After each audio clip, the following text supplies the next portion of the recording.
दोस्तों, welcome to the show India का daily drama. आज हम बात करेंगे एक ऐसे स्टेट के बारे में जो अपनी रिच हिस्ट्री के लिए जाना जाता है और अब आज के दिनों में वहां पे सिर्फ वायलेंस और राइट्स मिलते हैं। आज हम बात करेंगे बंगाल की करंट सिचुएशन की। क्यों लगता है कि ये स्टेट एक पॉलिटिकल सोप ओपेरा बन चुका है। ऑलराइट दोस्तों, बंगाल की बात करते हैं। इंडिया का एक कल्चरल और इकोनॉमिक जेम जो अब लगता है कि इंडियन पॉलिटिक्स का निगलेक्टेड मिडिल चाइल्ड बन गया है। मतलब ये स्टेट काफी कुछ कर सकता था, पर अब लगता है कि ये सिर्फ प्रॉमिसेस और पॉलिटिकल सर्कस बनकर ही रह गया है। आज की वीडियो में हम देखेंगे बंगाल का हाल, बजट से लेकर राइट्स तक और गवर्नमेंट से लेकर पॉलिटिकल ड्रामा तक। सो बकल अप, क्योंकि ये राइड थोड़ी बम्पी होने वाली है। सबसे पहले बात करते हैं बजट की, जो 2025 में आया, जहां बंगाल को मिला कुछ भी नहीं। बिहार को मिला मखाना बोर्ड और आईआईटी पटना के लिए फंडिंग, और बंगाल के लिए बस डिसअपॉइंटमेंट। उसका रीजन है, आप कितना भी फंड करो, आप बंगाल को कितने भी पैसे दे दो उनके डेवलपमेंट के लिए, उनके विकास के लिए, वो सारे पैसे लगने अपीजमेंट में ही है। वो सारे पैसे किसी एक विशेष कम्युनिटी को बसाने के लिए ही लगने हैं। एक ऐसे स्टेट में जहां पे बहुत सारे इंडियन इंडस्ट्रियलिस्ट आके प्लांट लगाना चाहते थे, पर बंगाल की किसी जाहिल औरत ने सिर्फ और सिर्फ अपनी वोट बैंक पॉलिटिक्स के लिए प्लांट को अपने प्रदेश में लगाने से मना कर देती है। और फिर वो विदेश जाती है, मॉर्निंग वॉक करती है, रिवर्स वॉक करती है और लोगों से बोलती है कि हमारे यहाँ आके प्लांट लगाओ। अजीब दोगलापन है। शायद बंगाल को भी अब मखाना उगाना शुरू कर देना चाहिए, तब शायद अगले साल एक बोर्ड मिल जाए। और फिर आते हैं अमित शाह जी, जो कैजुअली बोलते हैं कि अगर बीजेपी अगले साल 35 सीट जीत लेती है तो ममता बनर्जी का गवर्नमेंट मैजिकली डिसअपियर हो जाएगा। पर बात यह है, डिसअपियर होके जाएंगे कहाँ? लोग वही रहेंगे, सोच वही रहेगी। जो त्रस्त हैं, जो विक्टिम हैं, वो तो आपकी तरफ आ जाएंगे। क्या सबके माइंडसेट चेंज हो जाएंगे? ऐसा तो कुछ नहीं होने वाला। अगर आप 5 साल सरकार चला भी लेते हो, फिर आप वहां से हटते हो तो चीजें फिर से वैसी हो जाएंगी। वैसे मोटा भाई है तो फॉर्चून टेलर, जो बोलते हैं वो कर भी देते हैं। बात करें अगर लॉ एंड ऑर्डर की, और या मैं बोलूँ lack of law and order की, तो रामनवमी रैली इस साल WWE के मैचेस बन गई। वेपन क्लासेस के साथ full drama. Weapon classes, Hindu marks, Hindu stickers, Hindu झंडे के साथ जो भी दिखा उखाड़ दो, तोड़ दो। और गेस करो क्या हुआ? बिहार का एक यूथ अरेस्ट हुआ आर्म्स कैरी करते हुए रैली में। अब भाई बिहार के लोग पहुंच रहे हैं तो क्या वहां पे बाहर ही आके ये सब कर रहे हैं? पर ब्लेम आउटसाइडर्स को क्यों करें? अपीजमेंट पॉलिटिक्स खुद ही सब कुछ रूइन कर रही है। फेस्टिवल्स की जगह राइट होने लगे हैं बंगाल में। लगता है बंगाल ने सेलिब्रेशन का डेफिनेशन चेंज कर दिया है। रामनवमी, दुर्गा पूजा, इन सब चीजों के लिए अब परमिशन मांगी जाती है। बंगाल की एक जाहिल औरत मंच पे आती है, जैन माइनॉरिटीज को एड्रेस करते हुए वकफ के बारे में बात करती है।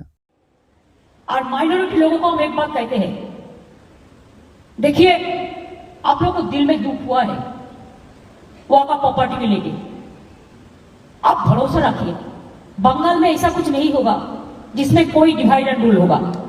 प्लीज रिमेंबर व्हेन दीदी इज हियर, दीदी will protect you and your property.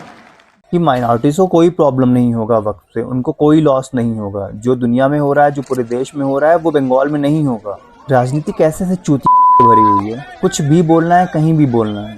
Bengal की किसी एक जाहिल औरत ने 3.89 लाख करोड़ का बजट अनवील किया है इस साल। थोड़ा इंप्रेसिव लग रहा होगा ना, 3.89 लाख करोड़। पर जब तक आप रियलाइज नहीं करते कि ये मोस्टली ब्लैटेंट अपीजमेंट है, इसमें से ज्यादातर पैसे अपीजमेंट में ही खर्च हो रहे हैं। कोई कितना बेशरम हो सकता है कि बॉर्डर से सटे देश से प्रॉब्लम आ रही है, पर क्योंकि वो उन्हें वोट देगी इसलिए उन्हें कोई प्रॉब्लम नहीं है।